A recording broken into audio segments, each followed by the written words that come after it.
como esta en la que estamos por el tema del cierre de las centrales térmicas y explotaciones mineras.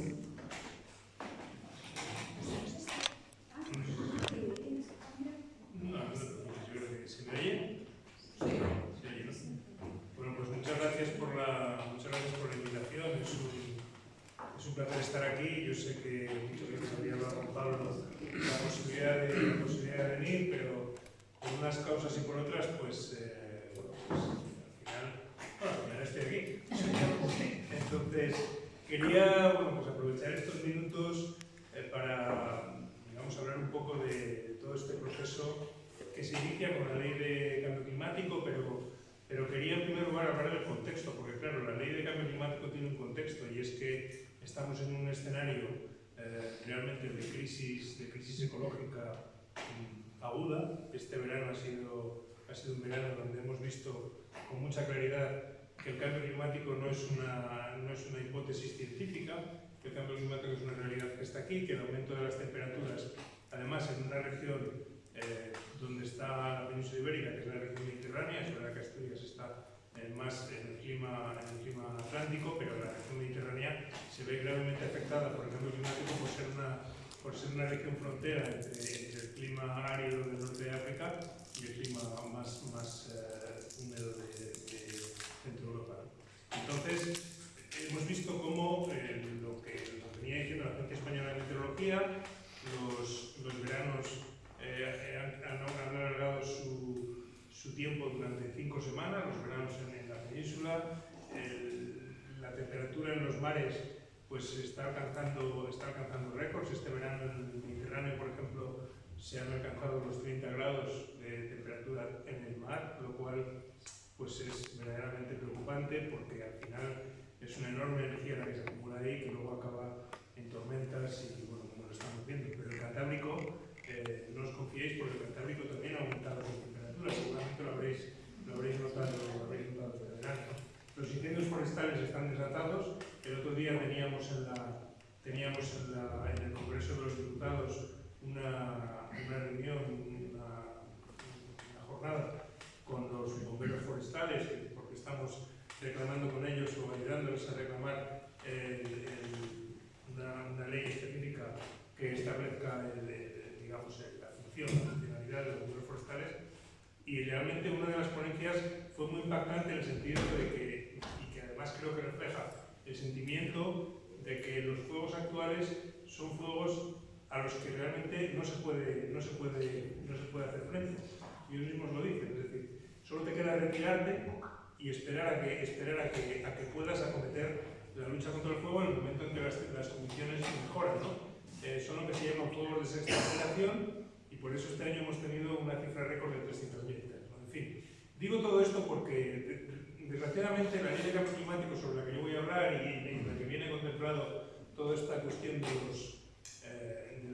la estrategia y de la estrategia de transición justa y de los convenios de transición justa se ha convertido en este momento en el pim pam pum de todas las leches de la derecha.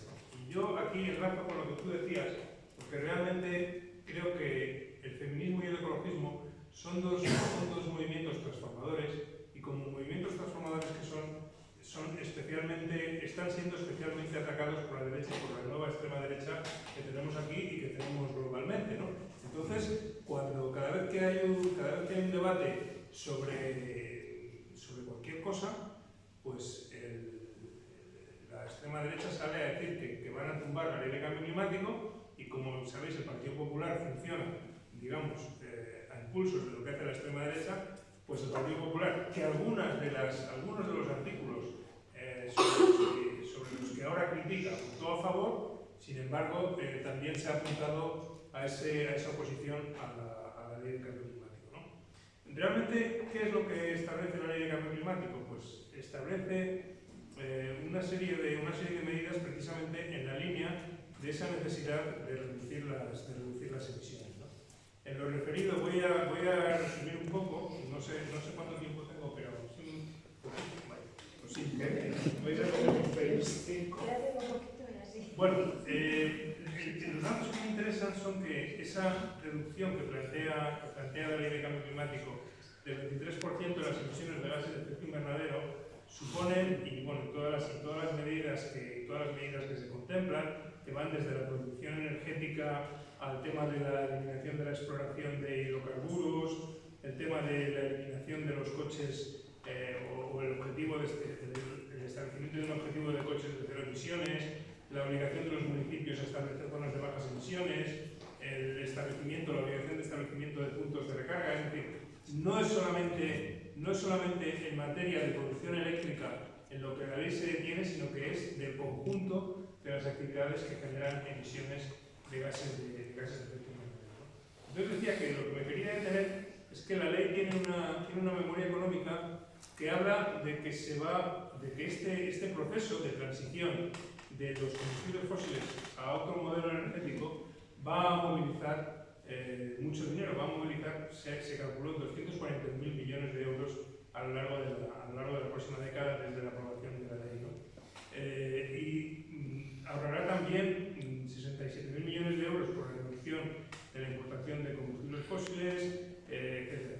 Es decir, que tiene un efecto, que se prevé que tenga un efecto económico, ¿no? Pero lógicamente este efecto económico no será igual, no está siendo igual para todos, ¿no? Y de ahí es donde viene el establecimiento de ese objetivo de transición justa, que en el título sexto aborda la Ley de Cambio Climático. ¿Por qué? Porque somos muy conscientes, quienes hemos elaborado la ley, de que una economía descarbonizada requiere también de medidas que faciliten una transición justa para los colectivos y áreas geográficas más vulnerables. Así, para que la transición hacia un modelo productivo más ecológico sea socialmente beneficiosa en un país con altas tasas de desempleo como España, esta transición debe ser motor de nuevos empleos y generar oportunidades de empleo de calidad. Y por eso se establece, para hacer frente a las oportunidades y desafíos de transición ecológica y la descarbonización, se establece una estrategia de transición justa. Es decir, que por primera vez en España, y este es uno de los temas que quería resaltar, porque una pregunta que se me hace a menudo es, bueno, aquí ya tenemos la experiencia de los fondos mineros, ¿no? Y realmente no supusieron una diferencia. Creo que, porque claro, este proceso de salida del carbón que se ha abordado de manera muy interesante en cuanto a sus impactos en la primera intervención, pues vosotros lo sabéis muy bien, es un proceso progresivo y que empieza hace ya muchos años, ¿no? Es decir, en el año 85, si no recuerdo mal, había 50.000 empleos en el carbón. En el año 2018 no sé si quedaban 2.000 empleos. Por lo tanto, realmente estamos, diría, al final del proceso. Y creo que también es muy importante resaltar, desde mi punto de vista, que es necesario no creer en cantos de sirena y dar por cerrada esta etapa. Porque en aquellos lugares donde hemos visto que se produce, que la transición hacia adelante, dejando el carbón, ha tenido éxito, en primer lugar, lo que las personas y las entidades que trabajaban en esa transición nos decían es que el proceso de cambio realmente empieza en el momento en que se asume tener marcha atrás. Y yo creo que eso es muy importante tenerlo en consideración, porque en tanto en cuanto nos sigan diciendo que puede haber marcha atrás, que es lo que está diciendo todos los días la derecha, que esto es un capricho de la izquierda, no lo es. El consumo de carbón está bajando, va a bajar globalmente. Es verdad que puede haber momentos puntuales. Ahora tenemos un momento puntual crítico, que es la guerra de Ucrania, la situación del gas, y es un momento en el cual muchos están diciendo, no, hay que volver atrás, la transición ecológica es un fracaso. Y yo lo que debo decir es que los datos lo que muestran es precisamente lo contrario.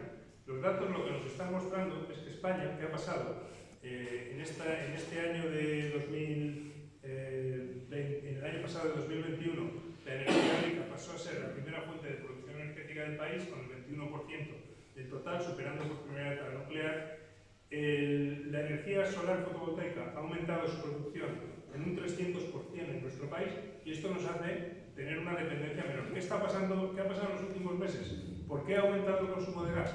Porque ha sido un año muy seco y se ha reducido la producción hidroeléctrica, ¿no? Y eso es lo que esperamos. Claro, que el cambio climático no nos ayuda, pero esperamos a que la situación, digamos, cambie. Entonces, esto, si lo comparamos, por ejemplo, y creo que es interesante hacerlo porque uno de los elementos que se repiten en este debate de los últimos meses es incluso no sé si has comentado, ya no hay miedo a la nuclear, ¿no?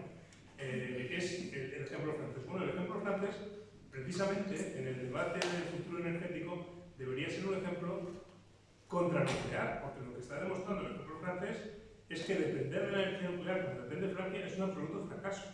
Es decir, si comparáis los precios de la electricidad en las últimas semanas o meses, comparáis España con Francia, lo que veis es que el precio de la electricidad en Francia es altísimo. ¿Por qué? Porque la mitad del parque nuclear está parado. ¿Por qué está parado? Pues por motivos diversos. Por revisiones, por averías, también por la sequía, porque los ríos no tienen capacidad, debido a la bajada del caudal, no tienen capacidad de refrigeración, y al final esa dependencia de la nuclear lo que está haciendo es que, lo que está demostrando es que el sistema energético francés es profundamente inconsistente y profundamente débil en comparación, por ejemplo, con el nuestro. Es un sistema que está mucho más diversificado, donde además las energías renovables, en el momento en que aportan de manera exitosa al sistema, pues los precios bajan. Ahora mismo diría que mañana los precios de la electricidad van a bajar a mínimos. ¿Por qué? Pues porque seguramente la eólica está produciendo mucho porque ahora está yendo bastante bien. Bueno, esto, digamos, a modo de introducción porque realmente creo que esa es la realidad en la que estamos inmersos, ¿no?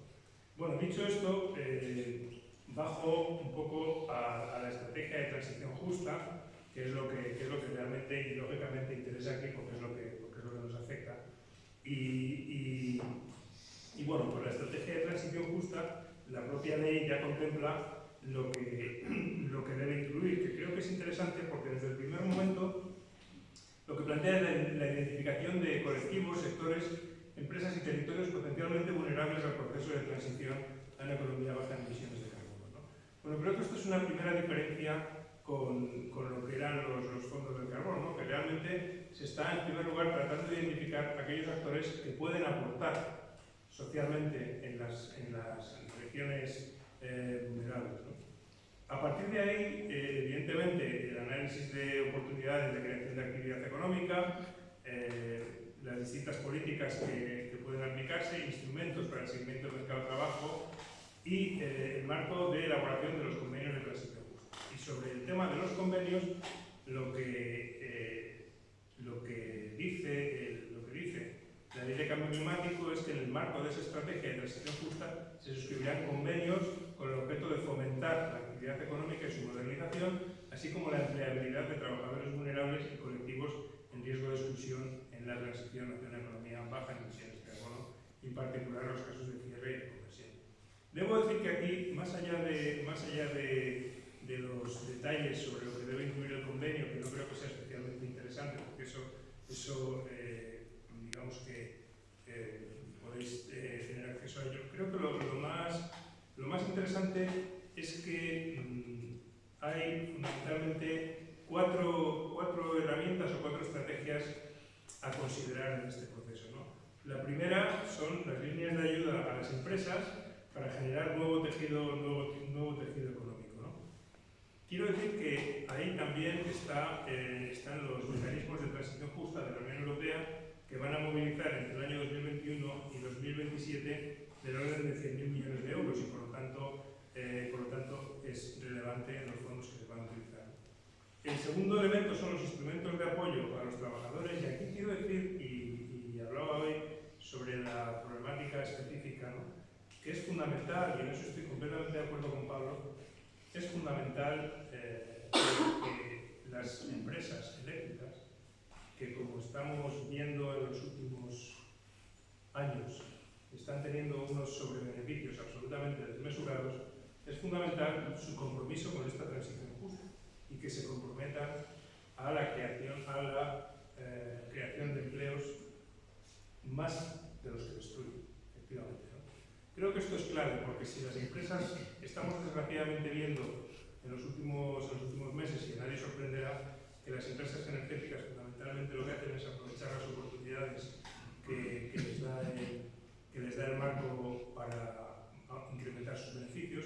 Nosotros desde Unidas Podemos hemos trabajado mucho en muchos aspectos de estos, algunos de los cuales han sido tenidos en consideración, por ejemplo, todo el tema de los mercados energéticos, el tema de la separación del gas, el tema del tope del gas y el tema de la minoración de los beneficios caídos del cielo, que ahora, por cierto, asume la Unión Europea. Cuando nosotros los planteábamos en el Congreso, pues prácticamente nos decían que éramos unos bolivarianos perronchados, y ahora lo está asumiendo la propia Unión Europea. Y por supuesto, tenemos una reivindicación, una reclamación que creemos que sería imprescindible y que nos hubiera ayudado mucho en esta situación, que es la de la creación de una empresa pública de energía. Desgraciadamente esta reclamación no está siendo, así como otras hemos conseguido que sean atendidas por las administraciones, pues en concreto la demanda de una empresa pública de energía pues no ha sido escuchada. Y también me preguntaban por qué la ciudadanía debe tener confianza en las oportunidades que representan los convenios. Bueno, yo creo que realmente se está haciendo un esfuerzo, y bueno, aquí podéis creerme o podéis no creerme, pero lógicamente yo creo que se está haciendo un esfuerzo porque realmente, digamos, en primer lugar se ha aprendido la lección de lo que fueron los fondos mineros, y se está haciendo un esfuerzo porque realmente los fondos vayan en esta ocasión a proyectos que realmente sirvan para el beneficio de la gente y para el desarrollo realmente de las comarcas afectadas. Ese es el objeto del Instituto de Transición Justa. A tal objeto se ha creado un organismo de participación que da participación a la mayor parte de los sectores sociales, precisamente para orientar en esa utilización de los fondos. Y en definitiva yo creo que ese es el cambio principal que yo considero, ¿no? Que es un proceso pretende ser un proceso mucho más participativo, pero pretende ser un proceso que va realmente al objetivo de revitalizar las comarcas afectadas por el proceso de descarbonización. Creo que al menos la voluntad de quienes hemos llevado adelante este proceso y esta ley pues es en ese sentido, y eso sí, lo que es imprescindible, no vale solo con la voluntad de los legisladores, es imprescindible el apoyo de las empresas. Si eso no ocurre, como parece que lo está ocurriendo, realmente va a ser muy difícil que podamos ir adelante con éxito, pero eso es lo que tenemos que reclamar con mucha fuerza. Pero en todo caso, desde luego, nuestra voluntad es que todo este proceso digamos, legislativo y elaborativo de normativa y demás sirva para realmente